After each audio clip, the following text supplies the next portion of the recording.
Bonjour Emmanuel, bonjour à tous, bienvenue sur Les Nouveaux Chemins. Hey, you know what? Diffusés tous les jours de 10h à 11h du lundi au vendredi, Les Nouveaux Chemins sont réalisés cette semaine par François Connac, avec Philippe Carminati et Yvan Charby à la technique, et préparés par Geneviève Méric, Mathilde Unger, Jeanne-Marie Roux, Géraldine Mosna-Savoie et Adèle Van Rett.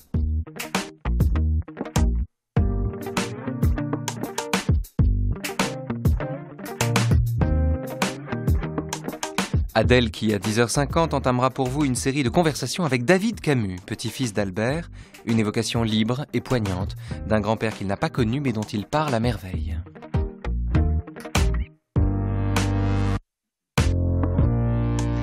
Car c'est une semaine sur Albert Camus que nous vous proposons pour clore cette année de Nouveaux Chemins, la deuxième semaine de l'année donc. Après avoir mis en antenne en janvier dernier les archives de Camus, nous vous proposons cette fois-ci d'écouter les 5 conférences organisées par l'équipe des Nouveaux Chemins de janvier à juin dans le grand auditorium de la bibliothèque François Mitterrand.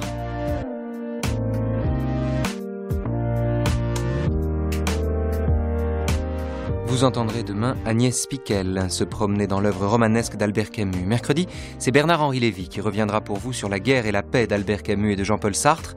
Jeudi, Denis Salas et Jean-Yves Guérin réfléchiront sur la question du terrorisme dans l'œuvre de Camus. Vendredi enfin, Pierre-Louis Ray et Jean-Louis Saint-Aignan vous parleront du premier homme ou du dernier roman.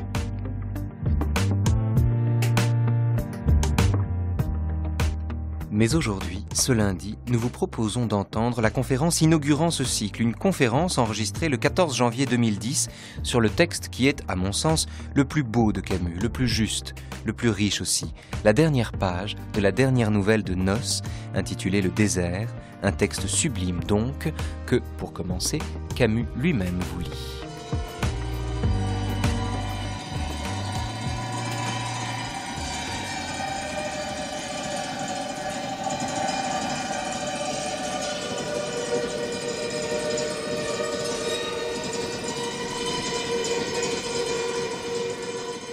Des millions d'yeux, je le savais, avaient contemplé ce paysage florentin, et pour moi, il était comme le premier sourire du ciel.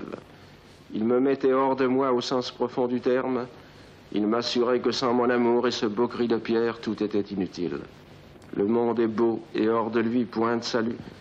La grande vérité que patiemment il m'enseignait, c'est que l'esprit n'est rien, ni le cœur même, et que la pierre chauffée par le soleil ou le cyprès que le ciel découvert agrandit, limite le seul univers où avoir raison prend un sens, la nature sans homme. Et ce monde m'annihile. Il me porte jusqu'au bout, il me nie sans colère.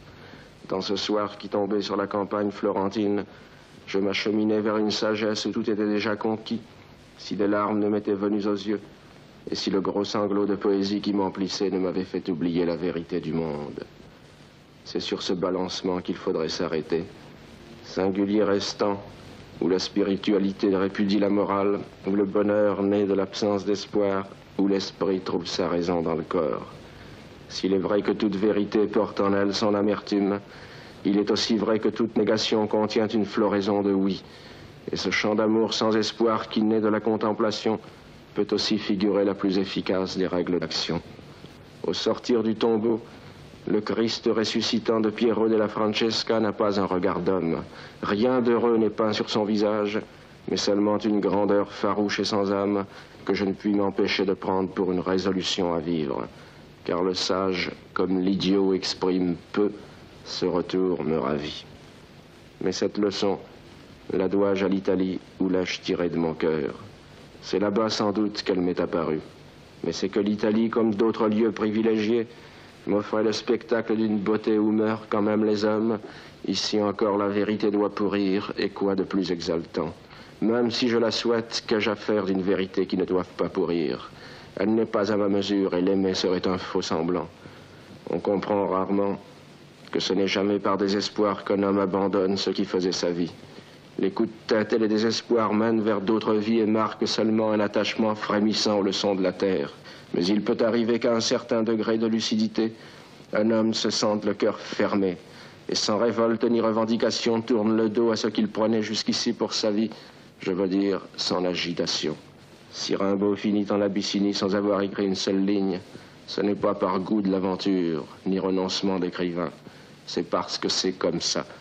Et qu'à une certaine pointe de la conscience, on finit par admettre ce que nous nous efforçons tous de ne pas comprendre selon notre vocation. On sent bien qu'il s'agit ici d'entreprendre la géographie d'un certain désert. Mais ce désert singulier n'est sensible qu'à ceux capables d'y vivre sans jamais tromper leur soif. C'est alors, et alors seulement, qu'il se peuple des eaux vives du bonheur. À portée de ma main, au jardin Bobolli, pendaient d'énormes kakis dorés dont la chair éclatée laissait passer un sirop épais. De cette colline légère à ses fruits juteux, de la fraternité secrète qui m'accordait au monde, à la fin qui me poussait vers la chair orangée au-dessus de ma main, je saisissais le balancement qui mène certains hommes de l'ascèse à la jouissance et du dépouillement à la profusion dans la volupté. J'admire ce lien qui au monde unit l'homme, ce double reflet dans lequel mon cœur peut intervenir et dicter son bonheur, jusqu'à une limite précise où le monde peut alors l'achever ou le détruire. Florence, un des seuls lieux d'Europe où j'ai compris qu'au cœur de ma révolte dormait un consentement. Dans son ciel mêlé de larmes et de soleil, j'apprenais à consentir à la terre et à brûler dans la flamme sombre de ses fêtes. J'éprouvais, mais quel mot, quelle démesure, comment consacrer l'accord de l'amour et de la révolte. La terre, dans ce grand temple déserté par les dieux, toutes mes idoles ont des pieds d'argile. Pourquoi vouloir décrocher la lune quand on a le soleil sous les yeux? Pourquoi réduire le désir à l'expression d'un manque quand le désir est d'abord l'absence de manque lui-même, c'est-à-dire que le désir est d'abord l'expression de l'excès, de la plénitude, à l'image de ces kakis dorés dont la chair éclatée laissait passer un sirop épais. Le texte que vous venez d'entendre, que Camus interprète, qui est extrait des Noces, plus exactement qui termine les Noces, les 4 petits essais, puisque Camus voulait les désigner comme tels, les 4 essais qui constituent les Noces, le texte que vous venez d'entendre est un texte d'une puissance philosophique absolument stupéfiante. En somme, le travail que je vous propose ici, c'est tout simplement de le lire au ralenti, c'est-à-dire de prendre la mesure non seulement peut-être de ce que Camus a voulu dire, mais également de ce qui est grand parce que ça lui échappe, tant ce qu'il dit est riche, tant les fulgurances qui sont les siennes enjambent des parcours d'une puissance conceptuelle étonnante. Des millions d'yeux, je le savais, ont contemplé ce paysage et, pour moi, il était comme le premier sourire du ciel. On est donc à la fin des Noces, la nouvelle s'appelle Le désert, et chacune de ces nouvelles se répondent. Elles sont toutes en écho, l'une avec l'autre. Dans Noces Atipasa, c'est-à-dire la première des 4 nouvelles, Camus dit ceci: « Ce n'était pas moi qui comptais ni le monde, mais seulement l'accord et le silence qui de lui à moi faisaient naître l'amour, amour que je n'avais pas la faiblesse de revendiquer pour moi seul, conscient et orgueilleux de le partager avec toute une race née du soleil et de la mer. » Il s'agit ici pour Camus de parler d'amour. Alors, ce qui est intéressant, c'est quand on connaît un peu Camus, c'est de constater que Camus avait, de son propre aveu, conçu sa démarche d'auteur, de philosophe, d'écrivain, selon 3 étapes, 3 stases, qu'il envisageait ainsi. Il voulait d'abord parler de l'absurde. Le cycle de l'absurde a été recouvert par les épisodes du mythe de Sisyphe et de l'étranger, puis la révolte, l'homme révolté, et enfin l'amour, par où Camus entendait la réconciliation de l'homme et du monde. Réconciliation qui reposait sur ce qu'il appelle le consentement. Or, ce qui est intéressant, c'est que ce texte que vous venez d'entendre, que Camus a lu bien plus tard, bien après l'avoir écrit, mais que Camus a écrit à l'âge de 22 ans, qui est donc un texte de jeunesse, est un texte d'amour. C'est dire que chez Camus, l'amour précède l'absurde, la révolte, puis l'amour auquel il retourne à la fin. L'amour n'est pas le point d'aboutissement du travail de Camus, l'amour en est le point de départ. C'est sous le signe de l'amour que Camus a conçu son travail, que Camus a conçu son œuvre, et le texte en question est un texte d'amour. On pourrait forger un néologisme et parler ici d'amourtume, c'est-à-dire un amour amer. Et effectivement, il n'y a pas d'amour sans amertume. Chez Camus, il n'y a pas d'amour sans consentement à la difficulté de vivre, à la difficulté de faire son métier d'homme dans un monde qui nous est parfaitement, qui est parfaitement indifférent à nous, auquel nous sommes parfaitement indifférents, auquel il n'importe pas que nous disparaissions. Alors, ce qui est intéressant ici, dans cette première phrase, c'est qu'il parle de ce paysage florentin. Or, Camus, en lisant ce texte, n'a pas lu « Des millions d'yeux, je le savais, ont contemplé ce paysage ».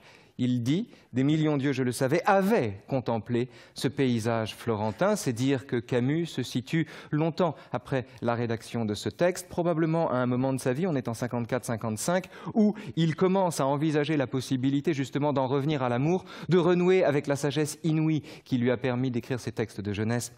Mais il en parle, j'allais dire, au passé, double passé, avait contemplé ce paysage florentin, dit-il.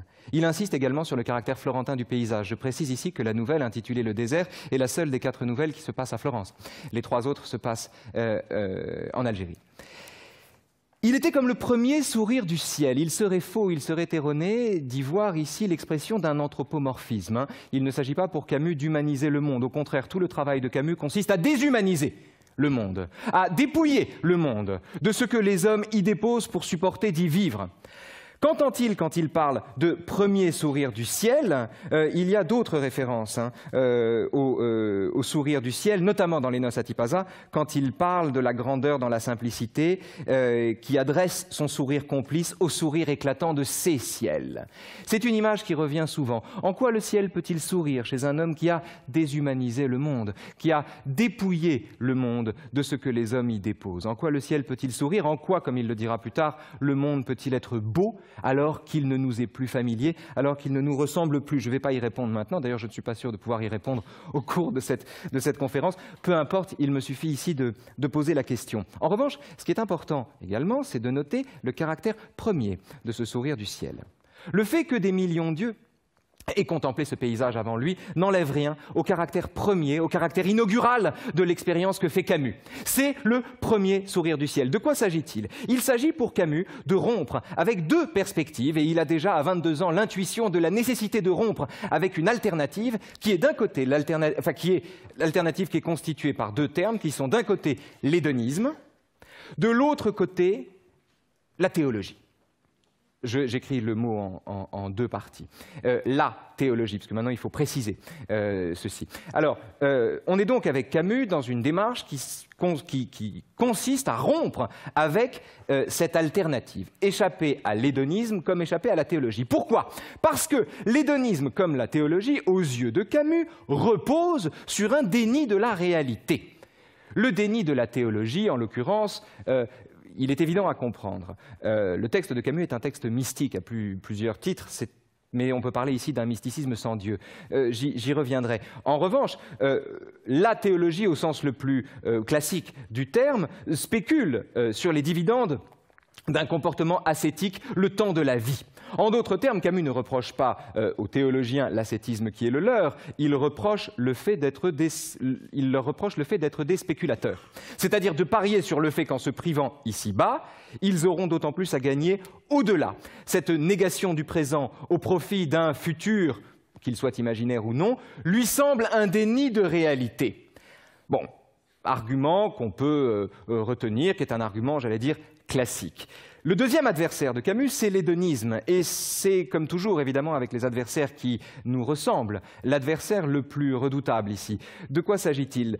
Il s'agit de reprocher à l'hédonisme, enfin de reprocher, il s'agit de se démarquer de la position hédoniste selon laquelle il faut vivre chaque instant comme si c'était le dernier. Pourquoi? Eh bien parce que vivre chaque instant comme si c'était le dernier, c'est profiter de la vie le plus possible, mais c'est vivre dans l'angoisse chacun des instants de la vie.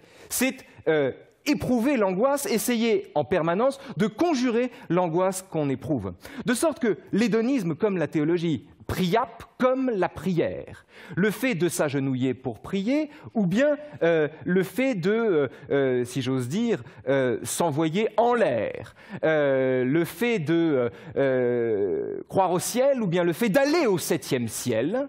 Ces 2 options, ces 2 hypothèses relèvent d'un déni de la réalité. L'hédonisme récuse la réalité dans la mesure où il entretient avec elle le rapport anxieux de celui qui, parce qu'il a peur que la vie s'achève, se dépêche d'en jouir, mais en jouit dans l'anxiété. Et c'est de cette anxiété que Camus se défait, comme il se dépouille dans ce texte. Il y a dans les Noces un jeu très subtil de Camus autour de la notion de dénuement. Dénuement dont il reconnaît la vertu à la fois chez les moines franciscains de Fiesole et dont il observe justement le dénuement et dont il admire le dénuement dans la mesure où le dénuement des moines franciscains est à lui-même sa propre fin. Il n'est pas ici question de spéculation au sens métaphysique et marchand du terme, puisque la spéculation théologique est à comprendre en un sens métaphysique comme en un sens mercantile. Celui qui spécule, c'est à la fois celui qui se donne des objets métaphysiques, c'est également celui qui spécule sur des dividendes. Donc il y a chez Camus une volonté de saluer, si vous voulez, le dénuement des moines franciscains comme le dénuement des jeunes gens dont il est et qui se promènent nus, tout simplement, sur la plage, parce qu'ils sont dans un rapport immédiat avec le monde, c'est-à-dire avec eux-mêmes.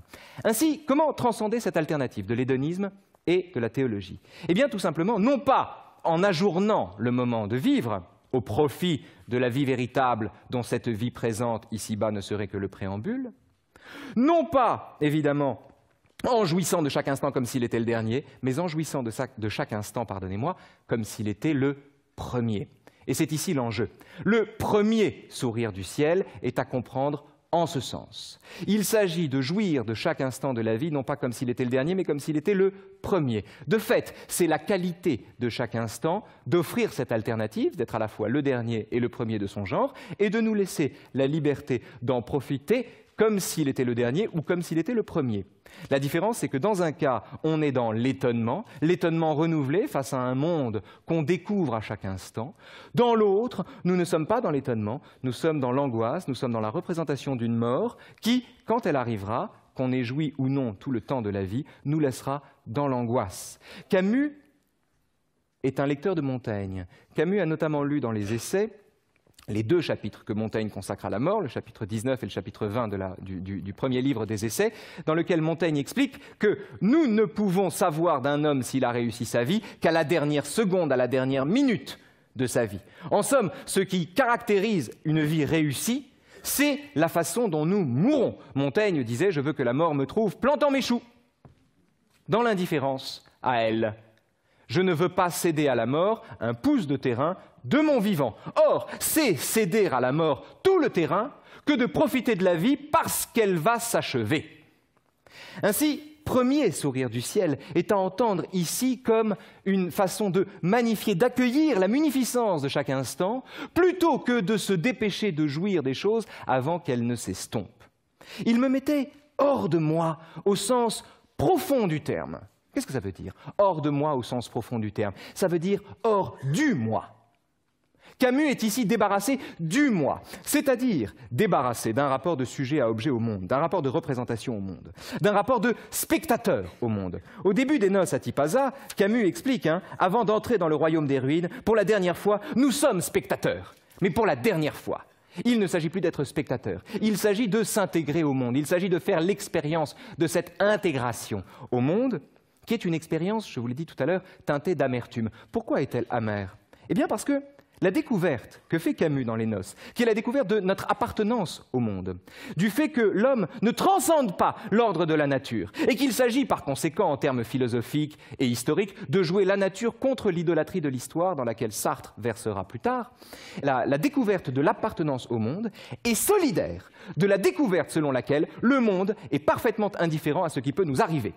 La découverte du silence du monde va de pair avec la découverte de mon appartenance au monde. Je fais dans le même geste l'expérience d'appartenir au monde et en même temps l'expérience que le monde ne me parle pas. C'est l'expérience de l'absurde. Sauf que l'absurde chez Camus, qu'il théorisera dans le mythe de Sisyphe quelques années plus tard, l'absurde naît de la rencontre justement entre le silence déraisonnable du monde et l'appel éperdu de l'homme, la demande de sens. Dans l'amour, il s'agit en un sens d'un deuil abouti, d'un deuil accompli. C'est-à-dire un deuil accompli, c'est-à-dire il ne s'agit pas de considérer que Dieu est mort, il s'agit de considérer que Dieu n'a jamais vécu. Et qu'à cet égard, il ne nous appartient pas de demander un sens au monde, et que nous découvrons simultanément que nous en faisons partie, et qu'en même temps, ce monde ne nous ressemble pas. Notez ceci, que Camus aide à penser. Dieu à visage humain à chaque fois qu'il est transcendant. Dès qu'on envisage un Dieu transcendant, on se le représente comme un roi, un tyran, quelqu'un qui aurait en somme les pleins pouvoirs, qui pourrait faire ce qu'il veut. Le Dieu de Camus, je mets naturellement ici le mot entre guillemets, c'est comme le Dieu de Spinoza, autre Dieu qu'il faut mettre entre guillemets, c'est un Dieu qui n'a pas d'intention, qui n'a pas de volonté, car il est tout ce qui est. Il est tout ce qui existe, y compris celui qui se le représente. Le réel est tellement vaste qu'il inclut même les tentatives que nous faisons de lui échapper. Ainsi, la découverte de l'appartenance au monde va de pair avec la dilution de ce qui fait de moi un sujet et qui, à cet égard, me sépare du monde. Nous sommes séparés du monde par l'intelligence, par exemple, qui est l'œuvre du sujet. L'intelligence, c'est très exactement ce qui nous permet de comprendre, d'analyser, de décrypter, de mettre le monde à distance. Et par là même d'halluciner une intelligence supérieure à la nôtre, une sorte de super-artisan divin, qui n'aurait avec nous de différence en somme que quantitative. Dieu serait un super-homme. Quand Dieu est transcendant, il a le visage humain. Quand Dieu est immanent et qu'à cet égard nous faisons partie de lui, et qu'en somme, nous sommes, comme dit Spinoza, des parties de l'entendement infini de Dieu, eh bien, nous ne sommes plus séparables de Dieu, nous ne sommes plus séparables du monde, et donc, à ce titre, nous faisons là une expérience qui est à la fois une expérience d'amour, d'adhésion, de consentement, expérience qui est simultanément l'expérience d'une amertume, c'est-à-dire d'un monde auquel nous sommes parfaitement indifférents. Il me mettait hors de moi. Dans le vent à Djémila, nouvelle magnifique des noces, Camus dit ceci: « Comme le galet verni par les marais, j'étais poli par le vent, usé jusqu'à l'âme. J'étais un peu de cette force selon laquelle je flottais, puis beaucoup, puis elle enfin, confondant les battements de mon sang et les grands coups sonores de ce cœur partout présent de la nature. Le vent me façonnait à l'image de l'ardente nudité qui m'entourait. Et sa fugitive étreinte me donnait, pierre parmi les pierres, la solitude d'une colonne ou d'un olivier dans le ciel d'été. » Écoutez ça. Ce bain violent de soleil et de vent épuisait toutes mes forces de vie. À peine en moi, ce battement d'ailes qui affleure, cette vie qui se plaint, cette faible révolte de l'esprit. Bientôt, répandue aux quatre coins du monde, oublié de moi-même, je suis ce vent. Et dans le vent, ces colonnes et cet arc, ces dalles qui sentent chaud, et ces montagnes pâles autour de la ville déserte. Et jamais je n'ai senti si avant à la fois mon détachement de moi-même et ma présence au monde. Voilà ce que Camus décrit, voilà ce qu'il raconte, voilà l'aventure insensée qu'il décrit. Aventure infernale. Notez qu'il ne se passe rien dans les noces. C'est un jeune homme qui se promène au milieu des ruines. C'est tout. C'est tout. C'est le tout. C'est de ça qu'il est question. Donc, hors de moi, au sens profond du terme, il faut bien comprendre ici que hors de moi, c'est débarrassé du moi. Je suis enfin débarrassé du moi, je suis disponible, je suis poreux. Je suis poreux. Ceux qui sont imbus de leur moi sont peureux. Il me mettait hors de moi au sens profond du terme. Cette expression est à mettre évidemment en parallèle avec la phrase, 2 phrases plus loin, le monde est beau et hors de lui. Point de salut. Être hors de moi, être débarrassé du moi, c'est comprendre qu'il n'est rien hors du monde. C'est faire cette expérience selon laquelle il n'est rien hors du monde, pour une raison simple d'ailleurs. Camus considère, comme Parménide, dont on fait à tort l'ancêtre de la métaphysique alors qu'il est l'ancêtre de l'immanence, considère comme Parménide que ce qui existe, existe, et que ce qui n'existe pas, n'existe pas. De sorte que si Dieu existe, il ne peut pas être transcendant. Parce qu'on ne peut pas être transcendant et exister à la fois. Si on existe, on ne peut pas être transcendant, on ne peut pas exister et être au-delà. On ne peut pas jouer sur les 2 tableaux, si vous voulez. Pourquoi? Parce qu'il n'y a pas 2 tableaux, il n'y en a qu'un. Le monde est beau, le monde est simple, le monde est unique, et c'est cette difficile unicité du monde qu'il faut assumer, qu'il faut être capable d'assumer, et pire ou mieux, qu'il faut être capable d'aimer. Donc le paysage florentin m'assurait, dit Camus, que sans mon amour et ce beau cri de pierre, tout était inutile. Qu'est-ce qui est inutile? Est-ce à dire que son amour et ce cri de pierre sont utiles? Non, naturellement. Qu'est-ce que ça veut dire? Ça veut dire que ce qui est inutile pour Camus, c'est précisément ce qui relève de l'ordre d'une utilité. C'est-à-dire ce que nous inscrivons dans une fonction, ce dont nous avons besoin. Que fait un peintre quand il représente une nature morte? Mettons une pintade. il représente une pintade. Vous n'allez pas manger la pintade qui est peinte. Il dépouille la pintade de son utilité et les couverts en général dont il agrémente la pintade. Vous n'allez pas vous servir des couverts qui sont représentés pour découper la pintade qui est peinte. Je vous le déconseille. Vous n'allez pas la manger, vous n'allez pas non plus vous servir du cadre du tableau pour balayer votre moquette ou le sol qui est à vos pieds. Non. Vous êtes là, devant la nature morte, précisément, que les Anglais ont bien raison d'appeler « still life », c'est-à-dire le contraire en l'occurrence. Vous êtes bien là, devant quelque chose d'inutile, quelque chose qui non seulement est inutile, mais qui nous enseigne que ce qui est véritablement utile, c'est ce qui dépouille le monde d'un rapport utilitaire. C'est-à-dire de la vie quotidienne, de la vie de tous les jours. La vie dont nous parle Camus ici et l'expérience qu'il fait, ça n'est pas la vie de tous les jours, c'est la vie de chaque instant. Celle que tous les jours, comme un écrin, celle que la vie de tous les jours ménage, dont la vie de tous les jours ménage la possibilité, comme un écrin. Mais la vie qui est en question ici, qui est en jeu ici au sens fort du terme, c'est la vie de chaque instant. J'en profite pour faire une parenthèse. On me demande souvent à quoi sert la philosophie. J'ai plaisir à répondre à rien du tout. Pourquoi à rien du tout? Précisément parce que c'est là qu'elle est utile. Elle est utile dans la mesure où est inutile précisément ce qui sert à quelque chose, à la fin des fins. Et que la philosophie, ne servant à rien du tout, nous enseigne à nous attacher à ce qui, en apparence, n'a pas d'utilité. C'est exactement ce que fait Camus ici. Ceux qui disent de Camus qu'il n'est pas philosophe se mettent le doigt dans l'œil. À deux doubles titres. D'abord parce qu'ils ne savent pas regarder, et ensuite parce que c'est mal voir que un homme qui écrit aussi bien est un homme dont la maturation prend juste la forme fulgurante d'un style. Mais considérer comme une alternative le fait d'être écrivain ou philosophe n'a tout simplement aucun sens. Un texte comme celui-là le manifeste parfaitement. La grande vérité que patiemment il m'enseignait, c'est que l'esprit n'est rien ni le cœur même, et que la pierre chauffée par le soleil, ou le cyprès que le ciel découvert agrandit, limite le seul univers où avoir raison prend un sens, la nature sans homme. Alors, c'est intéressant, cette expression de nature sans homme, qui évidemment étend à la sphère de l'humanité l'expérience que fait Camus quand il dit d'un paysage qu'il le met hors de moi, hors de lui donc. Non pas au sens où il serait en colère, mais au contraire au sens où il ferait la paix. Être hors de moi, en l'occurrence, je suis hors de moi, qu'est-ce que ça veut dire? Chez Camus, ça veut dire je fais la paix. Ça veut dire je ne m'appartiens plus, non pas au sens où je suis l'esclave de ma colère, non, ça veut dire je ne m'appartiens plus car je découvre mon appartenance au monde, ma solidarité avec le monde. Alors la nature sans homme, de quoi s'agit-il? Cette nature sans homme, on la retrouve dans la nausée. Roquentin fait exactement la même expérience que Camus ici, il faut parler de Camus ici.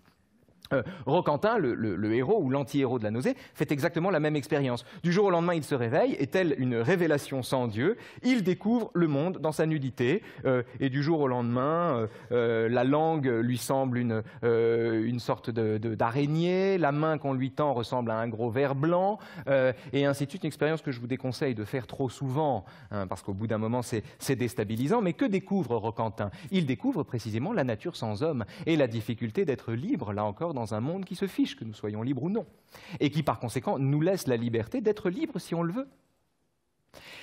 La nature sans homme, c'est également l'expérience que fait Camus, et c'est une expression très intéressante quand même chez un homme qu'on réduit à ce que j'appellerais, enfin ce qu'on a appelé l'humanisme.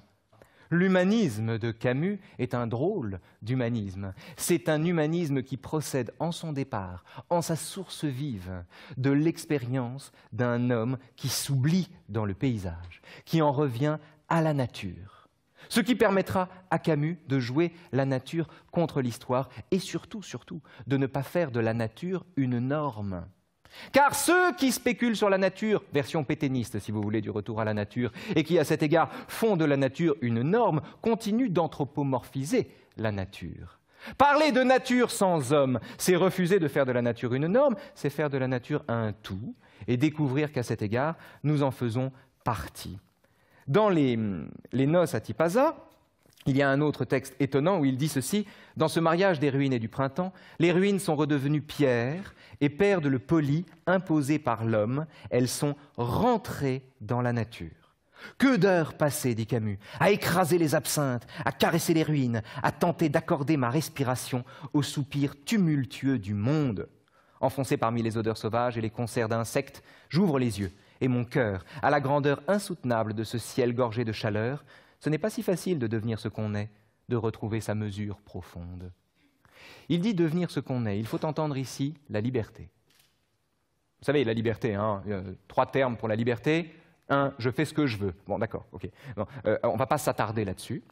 Parce que celui qui dit je fais ce que je veux, d'abord, ignore qu'il est déterminé à vouloir ce qu'il croit vouloir de lui-même. Donc, laissons de côté le libre arbitre. Il y a celui qui dit je veux ce que je fais. Celui-là est dans la résignation. Et il y a celui qui dit je deviens ce que je suis. Alors celui-là, il y a une version essentialiste qui consistera à dire mais alors votre liberté n'est que dans le développement d'une substance préalable que vous ne faites que déployer. Non. Devenir ce qu'on est, c'est tout simplement accepter de marcher dans ses pas. C'est être non pas dans la résignation, mais être dans ce que Camus appelle le consentement. Consentement qui repose sur la découverte de la nature sans homme. Ce monde m'annihile, il me porte jusqu'au bout, il me nie sans colère. Dans ce soir qui tombait sur la campagne florentine, je m'acheminais vers une sagesse où tout était déjà conquis. Et ça, c'est magnifique. La sagesse où tout était déjà conquis, parce que c'est une définition de la philosophie, mais une définition inversée de la philosophie. On dit souvent de la philosophie qu'elle est amour de la sagesse, désir d'une sagesse qui, à cet égard, lui fait défaut. C'est dire d'ailleurs que l'amour de la sagesse n'est pas sage. Parce que si on désire la sagesse, c'est qu'on ne l'a pas. De sorte que l'amour de la sagesse est un amour fou. On réduit la philosophie bien souvent à l'amour de la sagesse. Pourquoi? Parce qu'on indexe le désir sur le manque.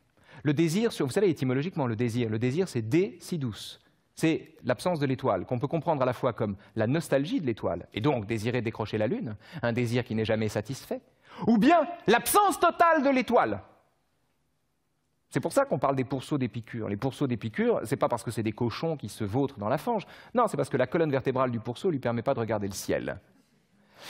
Ainsi, le désir en question, qui constitue une définition classique, métaphysique, traditionnelle de la philosophie, ce désir-là situe la sagesse loin de nous, à bonne distance, à suffisamment bonne distance pour qu'on ne l'atteigne jamais. On a un rapport asymptotique à la sagesse. La philosophie est amour de la sagesse. Bien, que propose Camus ici? Non pas l'amour de la sagesse, mais la sagesse de l'amour. Sagesse de l'amour, c'est-à-dire la joie. C'est-à-dire l'art d'aimer le monde malgré ce qu'il a de déplaisant. On pourrait trouver ça absurde et incohérent. Après tout, le monde n'a rien de réjouissant. De quel droit pourrais-je, moi, m'en réjouir? Est-ce qu'il n'y a pas une certaine forme de folie ou d'obscénité à le faire? Folie peut-être, obscénité non. Pourquoi? Parce que être dans un rapport de joie au monde, c'est en l'occurrence aimer le monde malgré ce qu'il a de déplaisant, c'est-à-dire ne pas redoubler la douleur qui me vient du monde par la plainte qui s'élève contre cette douleur. En somme, celui qui n'est pas dans la joie, celui qui subit le monde, celui qui espère, comme le philosophe espère la sagesse, un jour supprimer le malheur qui est le sien, celui qui à cet égard oublie que le plus important a déjà commencé, celui-là est cohérent, subit le monde et s'exprime de façon fidèle à ce que le monde lui propose. Le monde est triste, il fait moche, vous pleurez. Celui-là est cohérent, mais en même temps, la douleur qui est la sienne se double de la plainte qui s'élève contre cette douleur elle-même. Alors que dans la joie, vous souffrez. Mais comme dit Spinoza, celui qui a des regrets est malheureux 2 fois. Ainsi, être dans la joie, c'est être fou, c'est être incohérent. Mais c'est une folie qui, à cet égard, a peut-être plus de sagesse que la simple cohérence d'un rapport, j'allais dire, de cause à effet par rapport au monde. L'appartenance au monde ne nous situe pas dans un rapport de cause à effet à son endroit. Donc cette sagesse où tout était déjà conquis, c'est une sagesse absolument magnifique qui vient également, qui renvoie à l'Évangile. Ce texte-là est un texte qui évoque l'Évangile, notamment quand le désert se peuple des eaux vives du bonheur, qui évoque l'Évangile. C'est un texte qu'on peut désigner comme un acte de foi, comme une profession de foi. Qu'est-ce que la foi? La foi, c'est comme la joie. La foi tient bon malgré tous les démentis que le monde lui apporte. La joie tient bon malgré tous les démentis et l'amertume que le monde nous propose. Cette sagesse où tout était déjà conquis, ça n'est plus la philosophie, c'est la sophiaphilie, disons. La sagesse de l'amour. Si des larmes ne m'étaient venues aux yeux et si le gros sanglot de poésie qui m'emplissait ne m'avait fait oublier la vérité du monde. C'est sur ce balancement, dit Camus, qu'il faudrait s'arrêter. Singulier instant où la spiritualité répudie la morale, ou le bonheur naît de l'absence d'espoir, ou l'esprit trouve sa raison dans le corps. Il y a ici plusieurs choses importantes. L'opposition entre la spiritualité et la morale est une opposition en vérité entre l'éthique et la morale, c'est-à-dire entre l'adhésion au singulier, le rapport singulier à l'individu, et des grandes valeurs morales, un décalogue auquel il suffirait de se plier pour conformer son existence à l'idée qu'on s'en fait. En somme, qu'est-ce que ça veut dire? Eh bien, ça veut dire que Camus est sensible aux douleurs qui lui sont épargnées, tout simplement. Camus souffre des douleurs qui lui sont épargnées, il n'a pas besoin de morale pour tendre la main à quelqu'un qui en a besoin. En l'occurrence, la spiritualité lui suffit.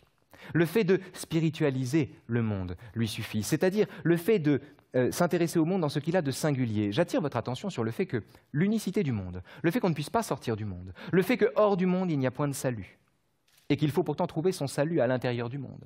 Le fait que nous ne puissions pas sortir du monde interdit d'adopter vis-à-vis du monde toute position de surplomb. On ne peut pas regarder le monde d'en haut. De la même façon qu'on ne peut pas s'abstraire du réel à la façon d'un sujet qui, imbu de lui-même et de son libre arbitre, décide que la nécessité ne s'applique pas à lui, décide également qu'il est hors du monde et qu'il le regarde de l'extérieur. On ne peut pas s'abstraire du monde. Comme on n'a pas de position de surplomb vis-à-vis du monde, on est en situation tout simplement d'être juge et partie, de rencontrer le monde dont nous faisons pourtant partie. De sorte que l'objet que nous avons sous les yeux est un objet qui, à cet égard, ne peut nous apparaître quand on le regarde bien, quand on s'étonne de ce qu'il est, quand on dépasse l'habitude ou la quotidienneté, quand on transcende la quotidienneté, non pas au profit de l'éternel, mais au profit d'une attention renouvelée, d'un étonnement renouvelé. Quand on transcende la quotidienneté, qu'est-ce qu'on a sous les yeux à ce moment-là? Le singulier. C'est ce qu'il dit. Où le bonheur, donc la spiritualité répudie la morale, où le bonheur naît de l'absence d'espoir. Alors, j'attire votre attention sur le fait que dans L'été à Alger, qui est la deuxième nouvelle des noces, Camus, parlant d'Algérie, dit ceci: « Ce pays est sans leçon. Il ne promet ni ne fait entrevoir. Il se contente de donner, mais à profusion. Il est tout entier livré aux yeux, et on le connaît dès l'instant où l'on en jouit. Ses plaisirs n'ont pas de remède, et ses joies restent sans espoir. Ce qu'il exige, ce sont des âmes clairvoyantes, c'est-à-dire sans consolation. Il demande qu'on fasse un acte de lucidité, comme on fait un acte de foi. Singulier pays qui donne à l'homme qu'il nourrit à la fois sa splendeur et sa misère. » C'est inouï ce qu'il faut être jeune pour être aussi sage. C'est fou comme à quel point Camus a su préserver cette jeunesse qui fait de lui un sage. Quand je parle de jeunesse, naturellement, je ne parle pas du poids des ans, ici, ou de la légèreté des ans, du fait d'avoir peu d'années. Ce n'est pas parce que Camus a 22 ans qu'il est jeune. Camus a en un sens rajeuni, notamment quand il en est revenu à l'amour, quand il est revenu à l'amour à la fin de son cycle malheureusement interrompu. Camus est toute jeunesse, toute sagesse de la jeunesse. Il est dans un rapport au monde qui est un rapport d'étonnement renouvelé, et ce rapport-là, c'est la source vive de son inspiration. Ainsi, ce bonheur qui naît de l'absence d'espoir est à comprendre de façon très précise. Il faut être attentif aux mots ici. C'est l'absence de l'espoir qui fait surgir le bonheur. Ce n'est pas la perte de l'espoir. Encore une fois, Dieu n'est pas mort. Dieu n'a jamais vécu. De sorte que l'absence, ici, n'est pas la découverte d'un vide, d'une vacuité. C'est la découverte d'une plénitude. Nous sommes rendus à une plénitude scindée par la représentation chimérique d'un Dieu transcendant. Nous sommes rendus à une plénitude dont nous séparait la représentation d'une divinité transcendante. Être rendu à cette plénitude, ça n'est plus parler de perte d'espoir, c'est parler d'absence d'espoir. Alors, sur le mot d'espoir lui-même, qui est intéressant d'ailleurs, parce que Camus fera une collection qui s'appellera l'espoir. C'est-à-dire que Camus est pluriel, mais en l'occurrence, ce texte-là, comme toutes les noces, ce sont des textes contre l'espoir. Pourquoi? Parce que, comme dit Sioran, l'espoir est une vertu d'esclave. Il soumet notre bonheur, il subordonne notre bonheur à l'obtention de ce qu'on espère. Ainsi, être dans l'absence d'espoir, c'est ne pas dépendre d'autre chose que de soi. Sur l'espoir, d'ailleurs, c'est intéressant. Certains vous diront « Sans espoir, je ne vivrai pas ». Qu'est-ce que ça veut dire? Ça veut dire que je suis désespéré. Et que, étant désespéré, j'ai donc besoin de l'espoir pour ne pas savoir ou admettre que je suis désespéré. Vous avez l'étape d'après, ceux qui disent, les pessimistes, que Pascal appelle aussi les demi-habiles, qui disent « Mais non, voyons, gros malin, si tu espères, tu t'exposes à la déception. Tu t'exposes à la tristesse, de sorte que l'espoir n'est pas un remède à la tristesse. L'espoir, en réalité, est la source de la tristesse. Mais il y a une troisième étape, qui n'est ni optimiste, ni pessimiste, ni fidéiste, ni désenchantée, mais qui est tout simplement tragique, qui est l'étape camusienne, qui est l'amour, qui consiste à dire que ça n'est pas l'espoir qui remédie à la tristesse, ni l'espoir qui engendre la tristesse, c'est la tristesse qui engendre l'espoir. Si l'on fait une généalogie du désir qui est le nôtre d'espérer, qu'est-ce qu'on découvre? Le désespoir en son principe. La source de l'espoir, c'est le désespoir. Si le bonheur naît de l'absence d'espoir, c'est parce que par bonheur, il faut ici entendre la joie. Il y a d'ailleurs chez Camus une ambivalence autour de la notion de bonheur, j'espère avoir le temps d'y revenir. Alors, s'il est vrai que toute vérité porte en elle son amertume, il est aussi vrai que toute négation contient une floraison de oui. L'amertume dont il parle ici est une amertume savoureuse. C'est le bonheur amer. C'est le bonheur amer de Camus. Quand il parle, par exemple, il dit ceci, un bonheur qui est lié à l'amour. Je sais des heures et des lieux où le bonheur peut paraître si amer qu'on lui préfère sa promesse. C'est magnifique. C'est magnifique. Mais, précisément, cette amertume qui est le lot de la vérité, la dot de la vérité, la dot d'un rapport non mensonger au monde, c'est-à-dire d'un rapport au monde qui accepte de ne pas dicter sa loi au monde, mais qui accepte d'être tout simplement partie prenante du monde, ce rapport-là est un rapport qui nous expose à l'amertume et auquel il faudra répondre par le consentement. C'est pour ça que Camus dit plus tard, juste après, il est aussi vrai que toute négation contient une floraison de oui. On a ici les premières esquisses, au fond, de ce qui fera le fond de l'homme révolté, où l'esclave qui dit non parce qu'au fond, il dit oui à quelque chose de plus important et qu'il y a un consentement au sein du refus, au principe du refus. Ce chant, dit-il, ce chant d'amour sans espoir, qui naît de la contemplation, peut aussi figurer la plus efficace des règles d'action. Au sortir du tombeau, tenez, regardez-le, le Christ ressuscitant de Piero della Francesca n'a pas un regard d'homme. Mais voilà, c'est l'apparition. Voilà le tableau dont il parle. Vous le trouvez en Toscane, c'est un texte sur la Toscane, à San Sepolcro.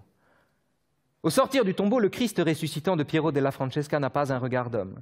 Rien d'heureux n'est peint sur son visage, mais seulement une grandeur farouche et sans âme que je ne puis m'empêcher de prendre pour une résolution à vivre, car le sage comme l'idiot exprime peu, ce retour me ravit.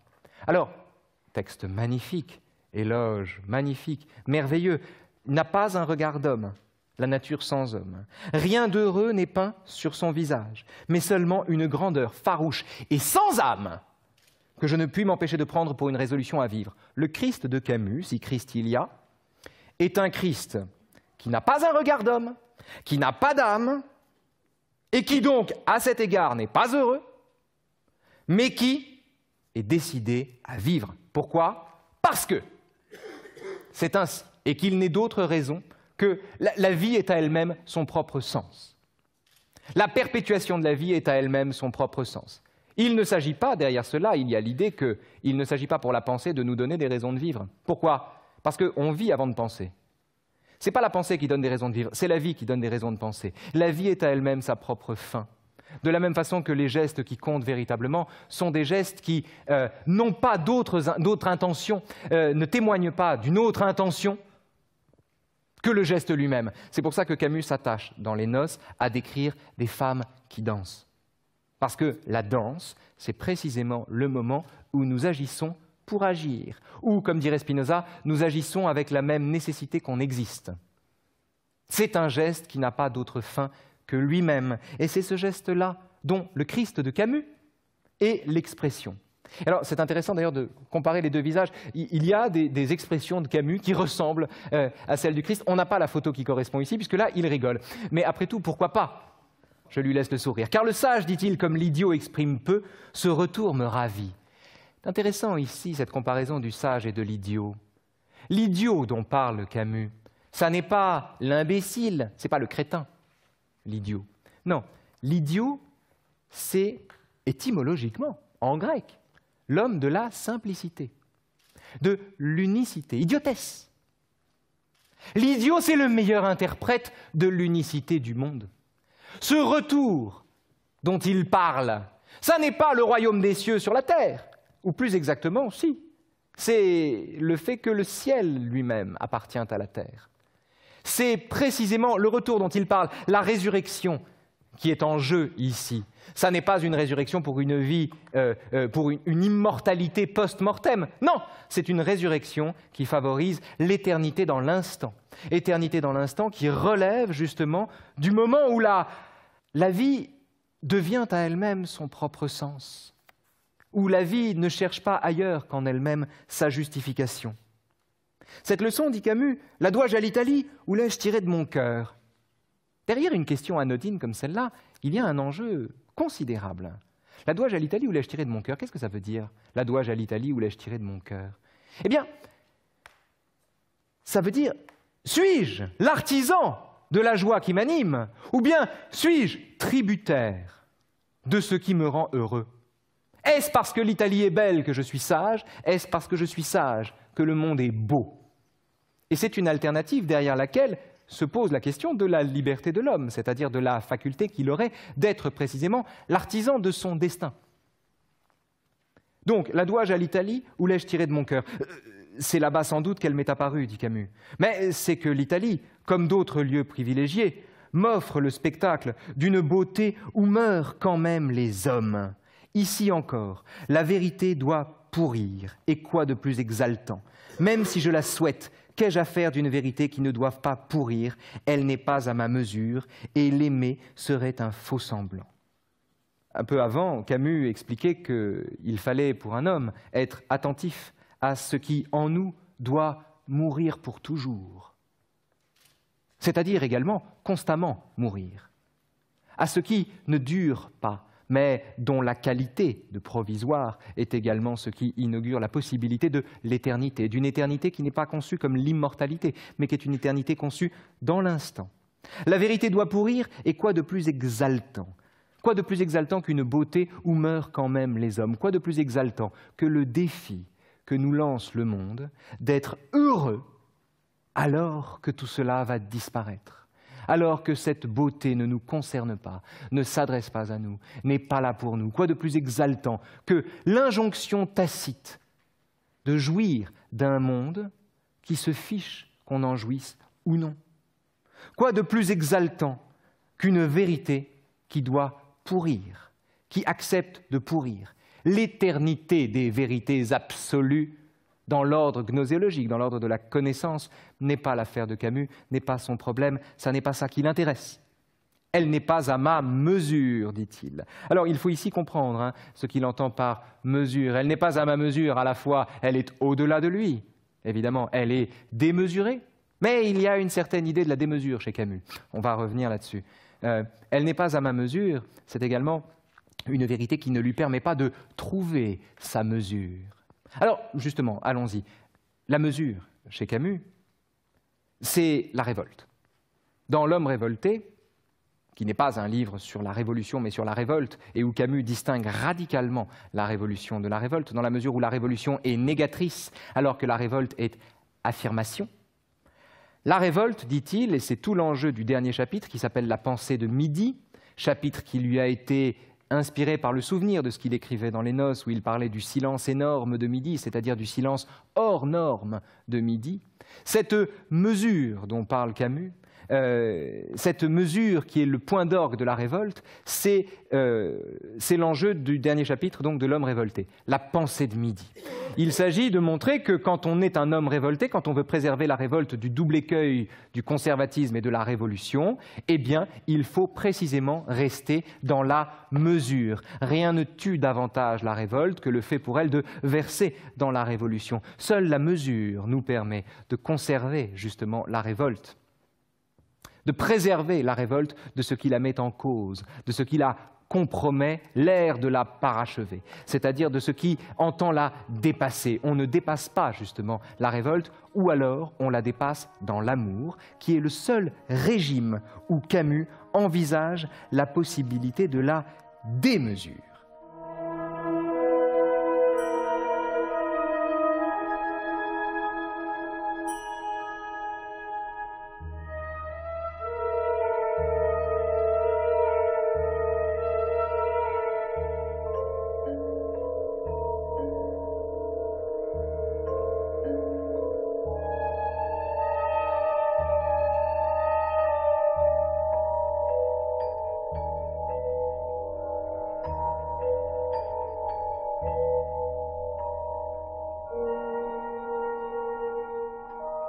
10h50 sur France Culture, c'est l'heure de retrouver le journal des nouveaux chemins de la connaissance et de poursuivre donc ces réflexions autour d'Albert Camus en compagnie d'Adèle Van Rett. Bonjour Adèle.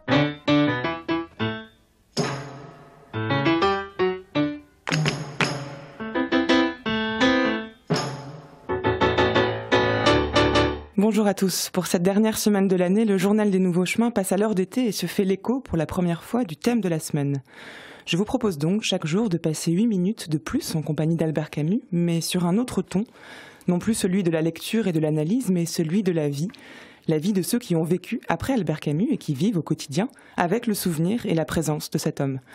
Cette semaine, nous allons la passer en compagnie de David Camus, qui est le petit-fils d'Albert Camus, le fils de Jean Camus, qui est romancier et qui va nous parler d'un homme mort depuis longtemps, qu'il n'a pas connu, mais dont la présence est bien plus palpable et finalement vivante qu'on ne le pense. Bonjour David Camus. Bonjour Adèle. On peut se demander ce que le petit-fils d'un grand-père qu'il n'a jamais connu peut avoir à dire sur son grand-père, mais en fait, ça nous permet de rentrer de plein pied dans la discussion, puisque la filiation, le thème de la filiation, a joué un rôle important pour Albert Camus lui-même.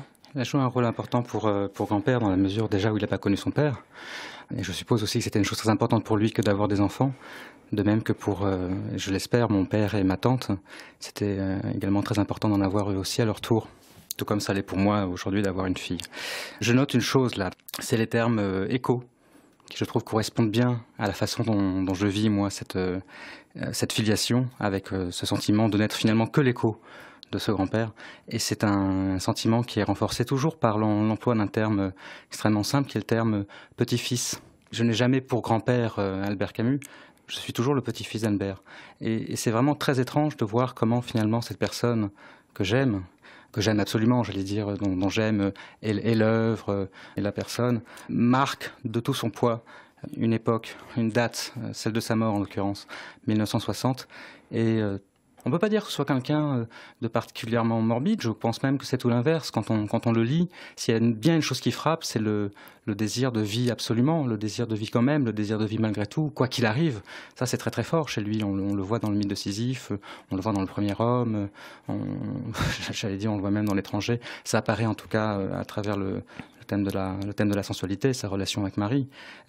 C'est pas un homme qui est morbide, mais j'ai su assez tard, je ne sais pas trop comment, que Albert était mon grand-père, qu'il était écrivain. Mon père m'avait lu une nouvelle tirée de l'Exil et le Royaume qui s'appelle L'Hôte. Et cette nouvelle, ça m'avait frappé. Je ne sais pas si vous vous en souvenez, je ne sais pas à quel point vous l'avez évoqué là, dans ces émissions. Se termine par ces mots tu paieras. Daru regardait le ciel, le plateau et au-delà les terres invisibles qui s'étendaient jusqu'à la mer. Dans ce vaste pays qu'il avait tant aimé, il était seul. Et je veux dire que ces deux termes-là, ces deux phrases, tu paieras et il était seul, m'ont marqué depuis que j'ai 8 ans, en gros. Comme s'il y avait le sentiment d'une dette qui n'a pas toujours été facile à identifier ou même à formuler. Mais le sentiment qu'il fallait, moi, que je paye quelque chose à la société, aux autres. Que ce nom, en gros, qui m'était donné, était tellement énorme que d'ailleurs, d'une part, j'étais un peu écrasé par lui, mais qu'ensuite, je devais rendre des comptes. Et cette présence-là, elle est d'autant plus forte et d'autant plus vivante que vous êtes vous-même romancier. Oui, j'aurais pu ne pas l'être. Ce que je veux dire par là, c'est que non seulement j'aurais pu ne pas l'être, mais j'ai longtemps espéré ne pas l'être, ou j'ai longtemps souhaité ne pas l'être. Et je suis pas sûr de vouloir l'être encore, ou je suis pas sûr de l'être tout court d'ailleurs. Je vais être plus précis. J'ai toujours voulu écrire. Ça a été assez clair dès mes 11 ans. Je savais que ce serait plus tard une hypocagne, une cagne à l'écriture. C'est ce qui s'est passé. Mais je m'étais jamais arrêté sur un type particulier d'écriture. Je me suis jamais dit, et même au contraire, romancier. J'ai toujours aimé l'écriture sous toutes ses formes, c'est-à-dire pour adultes, pour la jeunesse, les documents, les essais, la fiction, les scénarios, scénarios de bande dessinée, scénarios de dessins animés, de cinéma, ce qu'on voudra, les poèmes. J'aime la matière écrite, j'aime écrire. En revanche, s'il y a bien une chose que je m'étais interdite, c'était d'écrire des romans. Ça, il me semblait que c'était vraiment pour moi, ça a toujours été un tabou majeur. Un tabou ou un interdit ? Alors là, il va falloir que vous m'expliquiez vraiment la différence. Un tabou, ce serait quelque chose dont on n'oserait pas parler, on n'oserait pas creuser pour voir quelles sont les raisons pour lesquelles on ne pourrait pas le faire. Un interdit, ce serait comme une injonction. Non, il est impossible que moi-même, petit-fils d'Albert Camus, écrive des romans. Non, mais je dirais un tabou, je sais pas. Pour moi, il y a plus une connotation peut-être morale, comme si, d'ailleurs, comme si j'avais le sentiment d'enfreindre un interdit peut-être non formulé, justement. Voilà, alors, je sais un pas, interdit tabou, disons. Un interdit tabou, bon, au sein de la famille, au sein de la société. Personne ne m'en a parlé, hein. Personne ne m'a jamais dit tu n'écriras pas. C'est quelque chose que j'ai ressenti, mais d'ailleurs que j'ai peut-être totalement imaginé. Mais c'est en tout cas quelque chose. Ça n'est pas moins réel pour autant. Oui, je le ressentais moi comme tabou et je me le suis interdit. Et c'est vrai que les premiers romans que j'ai écrits, ça s'est presque fait par hasard. Enfin, je parle bien des romans écrits, non pas publiés. Hein. Il y a pour moi une très très grande différence parce que j'ai beaucoup plus écrit de romans que j'en ai publiés. Et les premiers romans écrits, c'était des romans pour passer le temps pendant les vacances, tout simplement. Ils n'avaient pas du tout vocation à être publiés. C'était pour partir en voyage, en quelque sorte, pour me distraire. Et jusqu'au jour où on m'a proposé de les publier. Et là, il faut quand même répondre quelque chose. À ce moment-là, j'avais montré un roman à un ami, qu'il avait lui-même montré ensuite à Françoise Verny, qui avait voulu le publier. Donc là, j'étais un peu mis devant le fait accompli. On me proposait un contrat, j'allais devoir dire oui ou non. Et j'ai dit non. J'ai dit non parce qu'il me semblait que le roman n'était d'une part pas assez bon. Et ensuite, j'avais le sentiment, peut-être à tort, que ce contrat m'était plus proposé pour mon nom que pour la qualité même. Et finalement, peut-être que les deux sont liés. Peut-être que vous jugiez la qualité du livre décevante, puisque vous-même, vous imposiez une certaine façon d'écrire qui n'était pas la vôtre. Vous voyez ce que je veux dire, finalement, vous considériez votre propre œuvre à la lumière et au regard de l'œuvre de votre grand-père. Bien sûr, j'y pense tout le temps. Et c'est vraiment une œuvre que j'admire. J'en aime le style, j'en aime les idées, j'aime tout ce qui s'en dégage, j'en aime l'humour aussi. J'en aime même, chose dont on n'a jamais trop parlé, me semble-t-il, c'est l'imagination.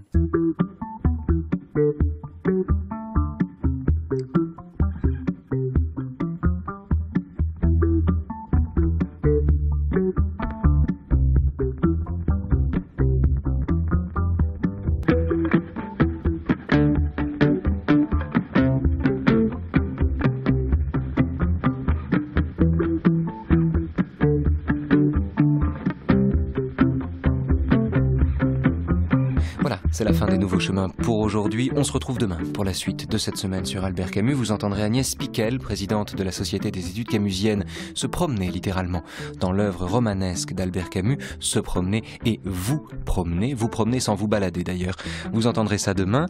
Une émission en tout cas que vous pouvez retrouver comme toutes celles qui suivront sur Internet à la page des Nouveaux Chemins de la Connaissance où vous attendent comme à chaque fois téléchargement, bibliographie et écoute en ligne.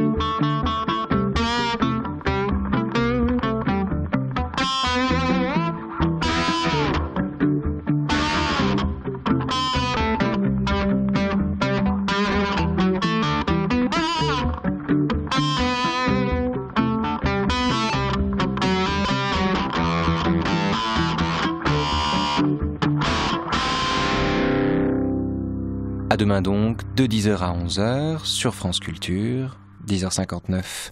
Dans un instant, question d'époque.